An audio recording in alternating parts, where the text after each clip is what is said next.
Hello student, मैं Hardev Pratap Singh Madhav group of ITI online classes में आपका एक बार पुनः स्वागत करता हूं। हम लोग इलेक्ट्रीशियन ट्रेड थ्योरी पढ़ते हैं। तो इलेक्ट्रीशियन ट्रेड थ्योरी में हम लोग पढ़ रहे हैं विद्युत मापक यंत्र। विद्युत मापक यंत्र का एक लेक्चर हमने कल किया था, जिसमें हमने विद्युत मापक यंत्र, उसके टाइप और उसमें कुछ टॉर्क उत्पन्न होते हैं, उन टॉर्क के बारे में अध्ययन किया था। तो उसमें हमने दो तरह के मेनली यंत्र देखे थे, एक प्राथमिक, एक द्वितीयक। प्राथमिक होते हैं जो केवल हमारी किसी राशि की उपस्थिति मात्र को दर्शाते थे, उन्हें प्राथमिक कहा था। और जो उस राशि के अंकीय मान को दर्शाते थे, उन्हें हमने द्वितीयक कहा था। फिर हमने द्वितीयक को तीन भागों में बांटा था। एक थे हमारे इंडिकेटिंग, एक दूसरे रिकॉर्डिंग और तीसरे इंटीग्रेटिंग। ठीक, इंडिकेटिंग में क्या थे कि जो केवल किसी राशि की तात्कालिक मान को दर्शाते थे, उन्हें हमने इंडिकेटिंग कहा था। फिर रिकॉर्डिंग उन्हें कहा था जो किसी राशि के मान को किसी ग्राफ में क्या करते थे, अंकित करके रखते थे, रिस्टोर करके रखते थे, उन्हें हमने रिकॉर्डिंग कहा था। और तीसरा टाइप जो था इंटीग्रेटिंग को कहा था कि ये अपने पूरे प्रेक्षण काल के दौरान का मान अपने पास समाहित करके रखता था, दर्शाता था, उसे हमने इंटीग्रेटिंग कहा था। ठीक, और इंटीग्रेटिंग में एक हमने एग्जाम्पल दिया था एनर्जी मीटर का, जिसे किलोवाट आवर मीटर ही कहते हैं। तो वो एक एनर्जी मीटर जो है, kilowatt hour meter, integrating type instrument का सबसे अच्छा एग्जाम्पल होता है। ठीक, इसके बाद हमने देखा था कि यंत्र में पॉइंटर को मूव कराने के लिए कुछ टॉर्क चाहिए होते हैं। तो तीन तरह के टॉर्क आए थे, एक विक्षेपण टॉर्क, एक कंट्रोलिंग टॉर्क और एक डैम्पिंग टॉर्क। तो विक्षेपण टॉर्क क्या था? जो स्केल पर पॉइंटर को मूव कराता है, घुमाता है, वो विक्षेपण टॉर्क था। और कंट्रोलिंग टॉर्क वो था कि विक्षेपण टॉर्क के दौरान जब पॉइंटर घूमता था, तो उसको कंट्रोल करने के लिए विक्षेपण टॉर्क के अपोजिट डायरेक्शन में जो एक टॉर्क लगता था, उसको कंट्रोलिंग टॉर्क कहा था। ये सब चीज़ें हमने कल देखा था। अब आज हम देखते हैं एक और टॉर्क के बारे में, जो होता है डैम्पिंग टॉर्क। तो डैम्पिंग टॉर्क क्या होता है? डैम्पिंग टॉर्क आपने देखा होगा, किया होगा अगर अपने जीवन में, लाइफ में कभी भी, कि जब आप किसी यंत्र से किसी राशि का मेजर करते, तो मेजर के दौरान अगर ये डैम्पिंग टॉर्क ना दिया जाए, तो आपका जो पॉइंटर है, वो पॉइंटर किसी एक पर्टिकुलर मान पर स्थिर नहीं रहेगा। वो क्या होगा कि लेफ्ट राइट में घूमता रहेगा, मतलब एक तरह से कहें कि कंपन करता रहेगा। ठीक है, इस तरह में आप जो पाठ्यांक लेंगे, वो पाठ्यांक एक्यूरेट नहीं होगा, शुद्ध नहीं होगा, उसमें क्या हो जाएगी, कुछ त्रुटियाँ हो जाएंगी।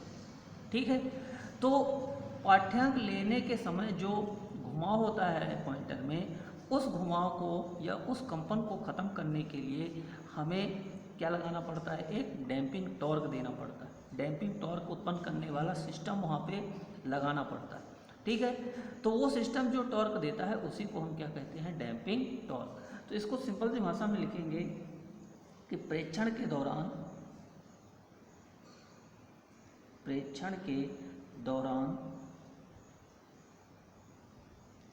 कंपन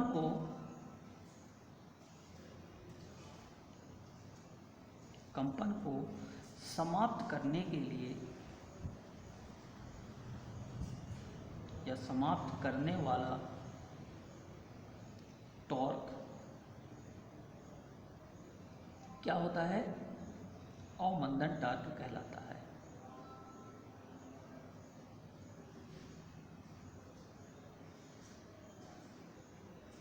ठीक है, सिंपल सी भाषा में कि कंपन को ख़त्म करने के लिए समाप्त करने वाला टॉर्क अवमंदन टॉर्क कहलाता है। ठीक है, और अवमंदन टॉर्क की वजह से जो आपकी रीडिंग आती है, वो एक्यूरेट हो जाती है, मतलब शुद्ध हो जाती है। उसमें एरर आने की संभावना क्या होती है? कम, ख़त्म तो नहीं कह सकते, लेकिन कम हो जाती है। ठीक है, तो ये अब किसी जो हमारे इंस्ट्रूमेंट होते हैं, मेजरिंग इंस्ट्रूमेंट हैं, उनमें हमें तीन तरह की डैम्पिंग का इस्तेमाल करते हैं। एक होती है हमारी air friction damping, air friction damping. तो देख लेते हैं एयर फ्रिक्शन डैम्पिंग क्या होती है। तो इसमें क्या है कि हमारे पास जो सिस्टम है, जो कुछ इस तरह का सिस्टम है, यहाँ पे हमने क्या लगाया, एक स्पिंडल है, ये अपना स्पिंडल है, ये बेरिंग है, स्पिंडल बेरिंग में इस तरह से रखा हुआ है, ठीक है। यहाँ पे हमने इसमें एक पॉइंटर लगा के रखा है ये, और ये पॉइंटर क्या करता है, स्केल में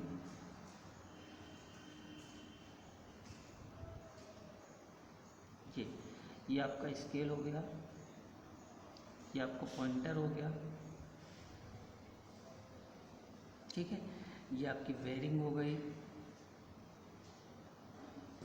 और ये स्पिंडल हो गई। ये सब चीज़ें आप कल देख चुके हैं, ठीक। अब ये तो आपका वो एक सिस्टम हो गया। अब इसमें हमें क्या करना है कि डैम्पिंग लगाना है। तो क्या करते हैं हम इसमें कि हम यहाँ पे एक चैम्बर लेते हैं। कौन सा चैम्बर? जिसे हम कहते हैं एयर चैम्बर, ठीक है, एयर चैम्बर। और इस एयर चैम्बर में एक पिस्टन नुमा पत्ती को पॉइंटर से जोड़ते हुए लगा देते हैं,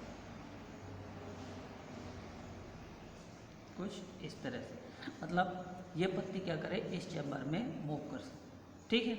अब होता क्या है कि जब आप किसी भी राशि को मेजर करना चाहते हैं, तो मेजर करने के लिए जब आप इसमें सप्लाई देंगे, तो सप्लाई के कारण यहाँ पे एक विक्षेपण टॉर्क, मतलब ये स्पिंडल घूमेगा, स्पिंडल के घूमने से पॉइंटर पे एक विक्षेपण टॉर्क लगेगा। विक्षेपण टॉर्क के कारण ये क्या है, पॉइंटर स्केल पे मूव करेगा, ठीक है। लेकिन साथ ही साथ आप देख रहे हैं कि ये जो पिस्टन है, ये क्या है हमारा पिस्टन, और ये क्या है हमारा एयर चैम्बर, ठीक। तो ये जो पिस्टन है ये भी यहीं से जुड़ा है, स्पिंडल से जुड़ा है। तो स्पिंडल के घूमने से ये पिस्टन क्या होगा, इसमें एयर चैम्बर में मूव करेगा। और जब ये एयर चैम्बर में पिस्टन घूमेगा, तो यहाँ पे एयर चैम्बर है, इसमें एयर भरी होगी। तो एयर के फ्रिक्शन से पिस्टन और एयर के बीच में एक फ्रिक्शन उत्पन्न हो जाएगा, जिसके कारण आपके स्पिंडल की गति क्या हो जाएगी, धीमी हो जाएगी। और स्पिंडल की गति धीमी होने से ये पॉइंटर की गति भी धीमी हो जाएगी, ठीक है। तो जो उसका डैम्पिंग था, मतलब इधर उधर वो डैम्प कर रहा था, वो प्रॉब्लम क्या हो जाएगी, ख़त्म हो जाएगी, ठीक है। तो यही हमारा पूरा सिस्टम क्या कहलाता है, एयर फ्रिक्शन डैम्पिंग। आई बात समझ में? यहाँ पे हम एक एयर चैम्बर उपयोग करते हैं। एयर चैम्बर में एक पत्ती नुमा पिस्टन लगा देते हैं, और इस तरह से लगाते हैं कि ये पिस्टन क्या करे, एयर चैम्बर में घूम सके, ठीक। इसके कारण जब ये पिस्टन एयर चैम्बर में घूमता है, तो पिस्टन की पत्ती और एयर के बीच में एक फ्रिक्शन होता है, जो ये फ्रिक्शन क्या करता है, इस पॉइंटर की गति को धीमा कर देता है, ठीक है। तो ये होती है हमारी एयर फ्रिक्शन डैम्पिंग, ठीक। अब दूसरी जो डैम्पिंग होती है वो होती है हमारी एडी करंट डैम्पिंग।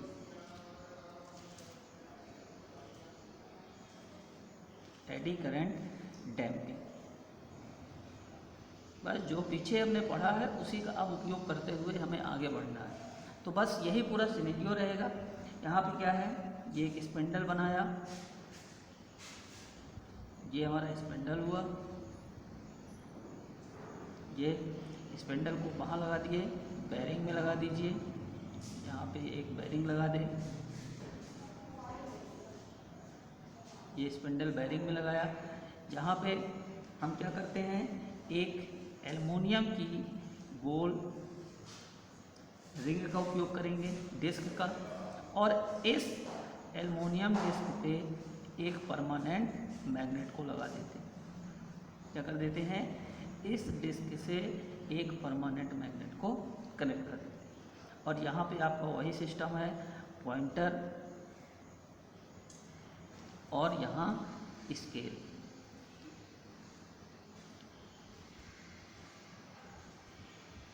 ये ठीक है, ये पॉइंटर हुआ आपका, ये स्केल हुई, स्केल, पॉइंटर, ठीक। ये हुई आपकी एल्युमिनियम डिस्क,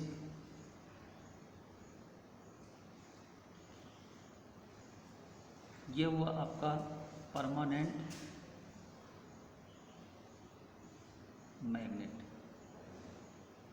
अब जब आपको मैग्नेटिक फील्ड पढ़ाया गया था तब वहाँ पे आपको बताया गया है कि जब आप इसको किसी परिपथ से लगाएंगे मेजर करने के लिए इंस्ट्रूमेंट को, तो उसमें करंट का फ्लो होगा। करंट के फ्लो होने से ये एल्युमिनियम डिस्क में क्या बनेगी, एक मैग्नेटिक फील्ड बनेगी, ठीक है। और ये मैग्नेटिक फील्ड क्या होगी, ये मैग्नेटिक फील्ड बनेगी जो कि फ्लक्स को इंड्यूस करेगी, मतलब फ्लक्स को प्रवाहित करेगी। साथ ही साथ ये आपका एक परमानेंट मैग्नेट है, तो परमानेंट मैग्नेट है। अब जब इसमें आपने धारा प्रवाहित की तो ये क्या करेगा कि अपना एक स्वयं का चुंबकीय क्षेत्र स्थापित करेगा। उस चुंबकीय क्षेत्र की वजह से इसमें एक ईएमएफ इंड्यूस हो जाएगा, और वो ईएमएफ इंड्यूस्ड ईएमएफ क्या करेगा, इसमें एक धारा को प्रेरित करेगा। यही जो धारा प्रेरित होती है इसी को बोलते हैं एडी करंट धारा। अब आपने एक नियम पढ़ा था लेंज का नियम। लेंज के नियम के कारण ये जो एडी करंट धारा है, सप्लाई वाली धारा का क्या करने लगेगा, विरोध करने लगेगा। विरोध करने से स्पिंडल की गति क्या हो जाएगी, धीमी पड़ जाएगी, और स्पिंडल की गति धीमी होने से आपके पॉइंटर की गति भी धीमी हो जाएगी। तो जो कंपन होने वाला था, कंपन हो रहा था, वो कंपन का समस्या क्या हो जाएगी, खत्म हो जाएगी। तो यहाँ पे क्या है, स्थायी मैग्नेट के कारण एक एडी करंट धारा उत्पन्न होती है, और वही धारा क्या करती है, मेन धारा का अपोज करती है, स्पिंडल की गति को धीमी करती है। इसीलिए इसे हमने क्या नाम दिया, एडी करंट डैम्पिंग, ठीक है। तो ये हुई हमारी एडी करंट डैम्पिंग, ठीक। इसके बाद एक और डैम्पिंग होती है जिसको हम बोलते हैं फ्लूइड फ्रिक्शन डैम्पिंग। एक और डैम्पिंग होती है जिसको हम बोलते हैं फ्लूइड फ्रिक्शन डैम्पिंग। फ्लूइड मतलब द्रव, फ्लूइड फ्रिक्शन डैम्पिंग।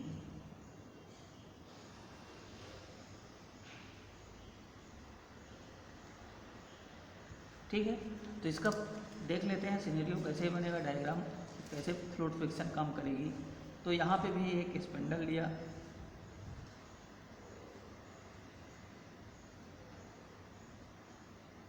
और इस स्पिंडल में क्या करते हैं कि यहाँ पे हम ब्लेड लगा देते हैं।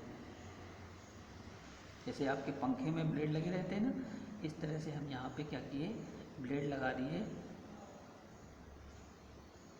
ठीक। और स्पिंडल को कहाँ पहुँचा दिया, बेरिंग के माध्यम से हमने यहाँ पे फिक्स कर दिया, ये ठीक है।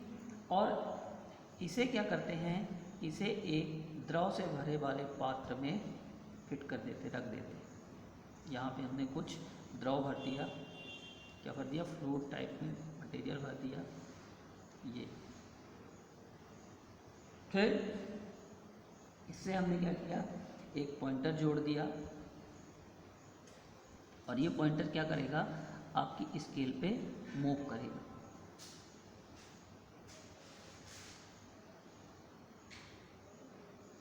तो ये आपकी क्या हो गई, स्केल हो गई।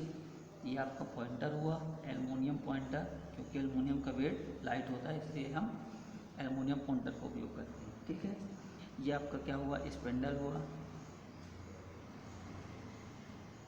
ये आपका क्या हुआ, ये आपके ब्लेड हो गए, ठीक है।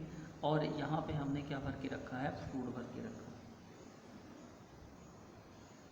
ठीक है। तो इस तरह का पूरा एक सिनेरियो होता है कि इसका फ्लूइड फ्रिक्शन डैम्पिंग का। अब होता क्या है, वही जो क्वांटिटी हमें मेजर करनी है, तो मेजर करने के लिए जब आप इसको सप्लाई से कनेक्ट करेंगे, तो सप्लाई से कनेक्ट करने के कारण क्या होगा, धारा का प्रवाह होगा, जिससे यहाँ पे एक विक्षेपक टॉर्क उत्पन्न होगा, मतलब एक विक्षेपक टॉर्क बनेगा। ये विक्षेपण टॉर्क क्या करेगा, ये विक्षेपण टॉर्क पॉइंटर को स्केल पे मूव कराएगा। अब होता क्या है कि इस विक्षेपण टॉर्क की वजह से ये फैन क्या करते हैं, विक्षेपण टॉर्क की वजह से ये फैन क्या होते हैं, घूमना शुरू करते हैं। लेकिन ये फैन कहाँ पे डूबे हैं, ये एक द्रव में डूबे रहते हैं।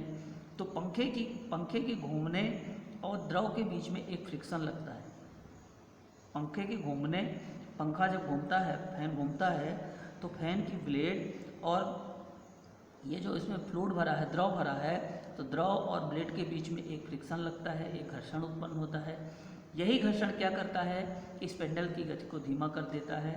और ये स्पिंडल की गति, स्पिंडल जो है, स्पिंडल से पॉइंटर जुड़ा है, तो स्पिंडल की गति जब धीमी होती है तो उससे जुड़ा पॉइंटर की गति भी धीमी हो जाती है। ठीक है, और इस तरह से आपके जो डैम्पिंग सिग्नल थे या पॉइंटर की डैम्पिंग करने की गति थी, उस क्या हो जाती है, रिमूव हो जाती, ख़त्म हो जाती है। ठीक है, तो ये एक तरह से होती है आपके फ्लूइड फ्रिक्शन डैम्पिंग।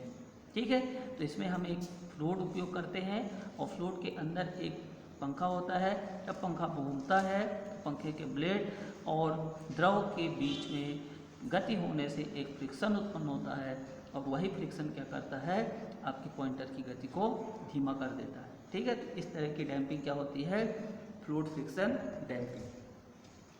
तो ये हुई आपकी वहाँ पे उत्पन्न होने वाले टॉर्क की समझ बात। विक्षेपण टॉर्क, कंट्रोलिंग में दो तरह की कंट्रोलिंग कर सकते हैं, एक तो स्प्रिंग कंट्रोल और एक क्या है आपका ग्रेविटी कंट्रोल। फिर हमने डैम्पिंग देख लिया, तो डैम्पिंग हमने तीन तरह की देखी। कौन कौन सी, आपकी एक एयर फ्रिक्शन डैम्पिंग, जिसमें एक एयर चैम्बर होगा और एक पिस्टन होगा। ये पिस्टन एयर चैम्बर में जब मूव करेगा तो पिस्टन और एयर के बीच में एक फ्रिक्शन लगेगा, ये फ्रिक्शन ही सिग्नल को डैम्प आउट करेगा। फिर दूसरी एडी करंट, तो इसमें हमने एक क्या लगाया था, परमानेंट मैग्नेट लगाया। परमानेंट मैग्नेट के कारण एक एडी करंट उत्पन्न होगी। ये एडी करंट मेन धारा का अपोज करेगी लेंज के नियम से, और अपोज करने के कारण यहाँ पे स्पिंडल की गति धीमी होगी, जिससे आपको डैम्पिंग की समस्या खत्म हो जाएगी। और एक फ्लूइड फ्रिक्शन। तो ये था आपका एक इंट्रोडक्शन। अब हम आगे चलते हैं विभिन्न प्रकार के यंत्रों को। तो विभिन्न प्रकार के यंत्रों को देखने के लिए हम आगे देखेंगे पहले कि हमें कौन कौन से यंत्र पढ़ने हैं। तो हम यहाँ पे कई तरह के यंत्र पढ़ेंगे। एक हम पढ़ेंगे मूविंग आयरन, एक तो सबसे पहले पढ़ेंगे मूविंग कोयल, एक पढ़ेंगे मूविंग आयरन, एक पढ़ेंगे हॉट वायर, एक पढ़ेंगे हॉट वायर के बाद पढ़ेंगे थर्मोकपल,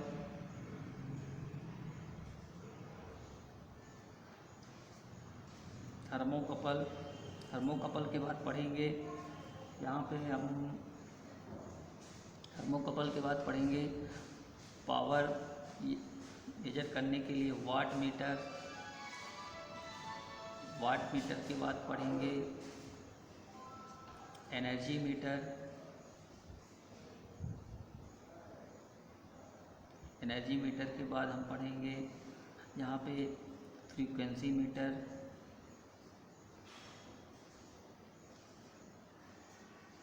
फिर फ्रीक्वेंसी मीटर के बाद हम पढ़ेंगे रेजिस्टेंस मेजरिंग इंस्ट्रूमेंट,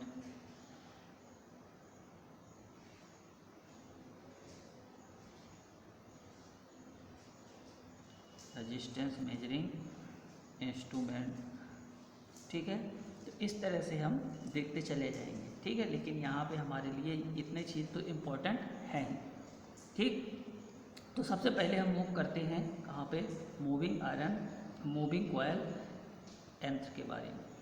ठीक है, तो मूविंग कॉयल यंत्र के बारे में देखते हैं कि आगे हम मूविंग कॉयल यंत्र होता क्या है।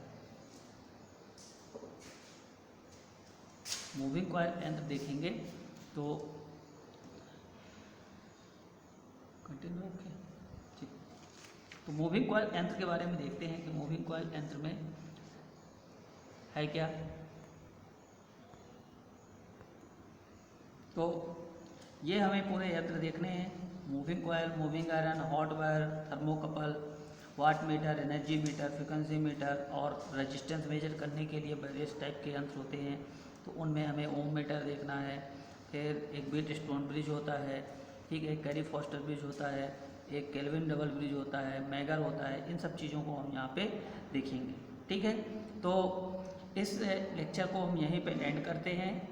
इसके बाद इसका हम दूसरा पार्ट शुरू करेंगे, जिसमें हम मूव करेंगे, जिसमें हम चलेंगे कहाँ पे, मूविंग कॉयल इंस्ट्रूमेंट में, ठीक है। तो धन्यवाद।